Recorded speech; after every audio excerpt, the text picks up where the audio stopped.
अच्छा जी सर, अभी हमारा नेक्स्ट क्वेश्चन है 5.18। ठीक है सर, अभी मज़ीद सिंपल इंटरेस्ट के दो क्वेश्चंस बाकी है। सेल्फ टेस्ट की बात कर रहा हूँ, 5.18 है और इसके बाद एक और है। ठीक है, तो टोटल दो बाकी हैं। इसके बाद अगर आगे पीछे और होंगे तो हम डिस्कस कर लेंगे, लेकिन अपेरेंटली ऐसा ही लग रहा है अभी सिर्फ दो बाकी हैं, तो उसको भी डिस्कस कर लेते हैं। ठीक हो गया सर। 5.18 में क्वेश्चन क्या कहता है? सर क्वेश्चन कहता है कि मुझे टोटल इंटरेस्ट आ रहा है 5,700 का, 5,700 का टोटल इंटरेस्ट आ रहा है। टोटल इंटरेस्ट आ रहा है सर, कहाँ से आ रहा है सर? तीन जगह मैंने इन्वेस्टमेंट किए, तीन स्टॉक्स में मैंने इन्वेस्टमेंट किए। ठीक है सर, एक स्टॉक्स में मुझे इन्वेस्टमेंट किए, वो कितना दे रहा है? 4% दे रहा है। सर दूसरे स्टॉक्स में मैंने इन्वेस्टमेंट की, वो 5% दे रहा है। सर तीसरे स्टॉक्स में मैंने इन्वेस्टमेंट की, वो 8% दे रहा है। सही है सर, क्लियर है। 5,700 का मुझे टोटल इंटरेस्ट आ रहा है। एक जगह मैंने इन्वेस्टमेंट किए 4% पे, एक जगह 5% पे किए, एक जगह 8% पे किए। इन तीनों से टोटल इंटरेस्ट जो बन के आ रहा है 5,700। क्लियर है सर?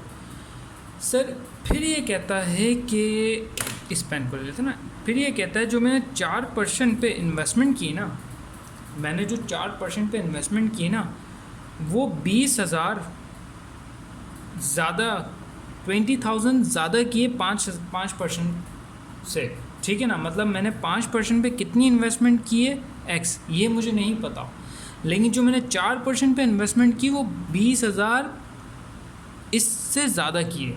ठीक है, मिसाल के तौर पे यहाँ पे 50,000 किए, तो यहाँ पे मैंने 20,000 ज़्यादा करने के बाद टोटल इन्वेस्टमेंट 70 हो जाती है, मिसाल के तौर पे समझाने के लिए। तो 5% मैंने कितनी की ये नहीं पता, लेकिन 4% पे जो इन्वेस्टमेंट है वो 20,000 मोर देन एक्स है। तो मैं ये कह लेता हूँ मोर देन एक्स है। ठीक है ना, तो मैं ये कह लेता हूँ 20,000 प्लस एक्स।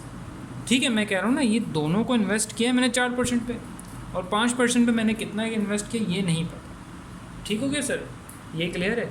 तीसरा, अब इसकी बारी, ये कह रहा है कि यहाँ मैंने इन्वेस्टमेंट कितनी की है भैया ये तो नहीं पता, लेकिन यहाँ से जो इंटरेस्ट आने वाला है ना वो 8 टाइम्स हैं। किसके? इसके 5%, जो कि 5% इंटू एक्स, ऐसा ही है।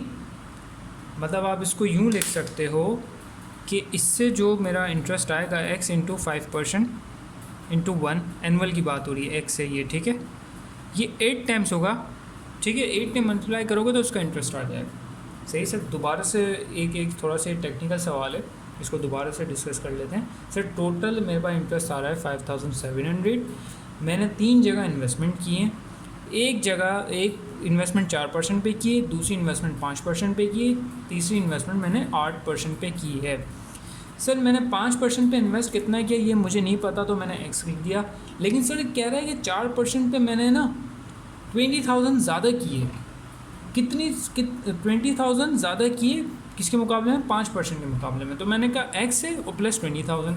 फिर ये कह रहा है जो मैंने 8% पे जो इन्वेस्टमेंट किए उससे आने वाला इंटरेस्ट वो 8 टाइम्स, मतलब 8 इंटू एक्स इंटू 5 प्लस 5% करोगे तो मेरे पास 8% से आने वाली इन्वेस्टमेंट से इंटरेस्ट निकल आएगा। ठीक है सर, मैंने कहा बेहतरीन हो गया। तो सर अब इक्वेशन बनाते हैं। ठीक है सर, टोटल इंटरेस्ट कितना हमारे पास जो है वो इंटरेस्ट का फॉर्मूला क्या? I is equals to PRT। समझ आता है सर? फिर 5,700 टोटल इंटरेस्ट है इज इक्वल्स टू सर पहले लिख लेते हैं ये वाला x इंटू 5% इंटू 1। सेट हो गया। ठीक है सर, क्लियर है यहाँ तक? दूसरा मैंने कहा ये है x प्लस 20,000, इसको मैंने कितने पे इन्वेस्ट किया? 4% पे इंटू 1, ये भी क्लियर है। प्लस सर मैंने कहा कि यहाँ से जो आने वाली इन्वेस्टमेंट है ना 8 टाइम्स है, 8 इंटू एक्स 5% इंटू 1। समझ आएगी सर? यहाँ से टोटल मुझे इंटरेस्ट पता चल जाएगा। क्लियर है सर? इसको अभी हम कैलकुलेटर पे सॉल्व कर लेते हैं। अच्छा, निकालना क्या है? हमें x निकालना है। ठीक है ना, तो हम कैलकुलेटर पे सॉल्व करके x निकालने की कोशिश करते हैं। 5,700 is equals to x into 5% into 1 plus x plus 20,000 क्योंकि हमने यहाँ से ज़्यादा की है इन्वेस्टमेंट इंटू 4% इंटू 1, ठीक है, प्लस फिर हमने 8 टाइम्स किए 8 ब्रैकेट ओपन x हमें नहीं पता 5% into 1 is equals to, sir ये आ गया 10,000। इसका मतलब क्या हुआ? इसका मतलब ये हुआ कि 10,000 मैंने इन्वेस्ट किए थे 5% पे, और ये x प्लस x जो मेरा 10 है, 10,000 प्लस 20,000 मतलब 30,000 मैंने इन्वेस्ट किए थे 4% पे। और अभी हम निकाल लेते हैं, काम करते हैं ना, इसको हम निकाल लेते हैं, तो हमें ये पता चल गया यहाँ हमने 4% पे हमने इन्वेस्ट कितना किया, सॉरी 4% पे इन्वेस्ट हमने ये रहा ना, 4% पे इन्वेस्ट किया 10,000, ये रहा x प्लस 20,000 दैट इज़ 30,000, ठीक हो गया। सर हमने 5% पर इन्वेस्ट कितना किया, ये x है तो 10,000। सर 8% पे कितना इन्वेस्ट किया, ये अभी हम निकाल लेते हैं। सर 8% से आने वाला इंटरेस्ट अगर हम निकालें तो क्या है, x इंटू 5% इंटू 1 यही था, ठीक है, इंटू 8। सर x तो हमें पता चल गया 10,000 इंटू 5% इंटू 1। सर ये इंटरेस्ट कितना आ गया, 8 10,000 इंटू 5% इंटू 1।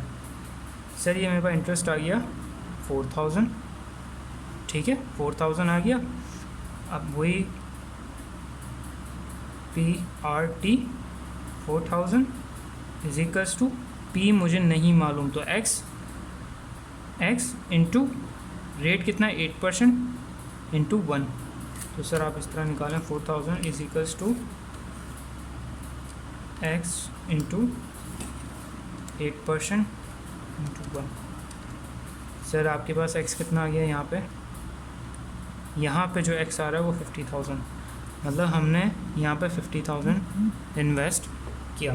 तो क्या समझ आया सर कि हमने यहाँ पे पहले तो x निकाल लिया, इससे ये पता चला कि हमने 4% पे कितना इन्वेस्ट किया 30,000, सही है, 5% पे कितना इन्वेस्ट किया 10,000, और सर यहाँ पे 8% पे हमने कितना इन्वेस्ट किया 50,000, जो कि अभी हमने निकाल लिया। I hope we are clear है। अच्छा जी, तो सर लास्ट क्वेश्चन है हमारा सिंपल इंटरेस्ट का, होपफुली अगर आगे भी आएंगे तो हम उसको देख लेंगे, ठीक है। सर 5.19, सर इस क्वेश्चन में क्या कह रहा है, इस क्वेश्चन में कह रहा है कि मैंने एक इन्वेस्टमेंट की है, किस में, सेविंग सर्टिफिकेट में। सर सेविंग सर्टिफिकेट क्या है, काइंड ऑफ डेट सिक्योरिटी है, ठीक है, इस पे आपको इंटरेस्ट मिलता है। मतलब जिस सेविंग सर्टिफिकेट को परचेज़ करने का मतलब ये है कि आप जिस कंपनी का सेविंग सर्टिफिकेट परचेज़ कर रहे हैं अल्टीमेटली आप उसको लोन दे रहे हैं, ठीक है सर। सर मैंने सेविंग सर्टिफिकेट में इन्वेस्टमेंट की, सर कितने की इन्वेस्टमेंट की, 2,75,000 की मैंने इन्वेस्टमेंट की, ठीक है सर, समझ आता है। सर ये सेविंग सर्टिफिकेट मैच्योर कब होगा, 25 ईयर्स में, मतलब ये जो मेरा अमाउंट है ये मुझे कब मिल जाएगा, आज से 25 साल के बाद, क्योंकि मैच्योर होने का मतलब ये है कि मतलब 25 साल बाद ये एक्सपायर हो जाएगा, सही है। जितना मैंने इस पे इसकी जो फेस वैल्यू होगी, ठीक है, जो इस सर्टिफिकेट पे जो वैल्यू लिखी होगी फेस वैल्यू, अब वो फेस वैल्यू पे मैच्योर होता है, प्रीमियम पे मैच्योर होता है, वो अभी हम टेक्निकल चीज़ों में नहीं जा रहे, ठीक है, ये हमारे कोर्स का पार्ट नहीं है। लेकिन आप ये समझ लें, ये जो 2,75,000 मैंने इन्वेस्ट किया है ये मुझे 25 सालों में वापस हो जाएगा, समझ आती है सर। सर यहाँ कंपाउंडिंग हो रही है क्वार्टरली, मतलब हर 3 महीने बाद आपको इससे इंटरेस्ट मिलेगा, ये बात समझ आती है। लेकिन एक और बात यहाँ पर ये भी याद रख लीजिएगा, क्योंकि ये सिंपल इंटरेस्ट है तो मिलने वाला इंटरेस्ट भी कांस्टेंट होगा। और इंटरेस्ट जब हम कैलकुलेट करते हैं सिंपल में, तो हम जो है रेट किस पे लगाते हैं, प्रिंसिपल की अमाउंट पे, जो कि through out the period constant रहता है, चेंज नहीं होता। सही हो गया? सही है सर। सर रेट दिया हुआ है मेरे पास यहाँ कितना रेट मिलेगा, 3%। सर ये 3% मंथली रेट है। सर मंथली रेट है मतलब क्या मतलब? सर मंथली रेट का मतलब है 3% मुझे पर मंथ मिल रहा है, तो 4 क्वार्टर होते हैं, ठीक है। तो इसके हिसाब से मुझे एनुअल इंटरेस्ट कितना मिलेगा, 12% मिलेगा, ठीक है ना सर। अभी उसकी चीज़ों पे नहीं जा रहे, जो क्वेश्चन में जो चीज़ें गिवन है हम उसी पे बात करते हैं। सर तो इंटरेस्ट है 3% मंथली, ठीक हो गया। इस क्वेश्चन में गिवन क्या है कि सर इंटरेस्ट जो पर क्वार्टर का क्या होगा, इंटरेस्ट पर क्वार्टर, सही है ना। हमें पर क्वार्टर का इंटरेस्ट का अमाउंट निकालना है, सही हो गया सर। I = P/R/T, इंटरेस्ट निकालने का यही है ना फॉर्मूला। सर P कितना है, 2,75,000। 3 महीने का इंटरेस्ट निकालना है, 3 महीने का, 3%। T कुछ लगाएंगे? बिल्कुल भी नहीं लगाएंगे। क्यों? क्योंकि सर ये 3% पर मंथ का है। अगर व्हाट इफ़ मैं आपको कहूँ कि यहाँ पे 12% होता, तो फिर हम 12% को डिवाइड करते 4 से, फिर हम 4 से डिवाइड करते हैं, या तो 3 × 12 कर लेते, ठीक है सर। यहाँ पे हम कुछ भी नहीं करेंगे, क्योंकि ये 3% हमें यूँ समझ लें कि एक काइंड ऑफ इफेक्टिव निकाल के दिया हुआ है, ठीक हो गया सर। इंटरेस्ट कैलकुलेट करें आप, कितना होता है, 2,75,000 × 3%। सर ये आपकी बुक में भी आंसर आ गया होगा, 8,250।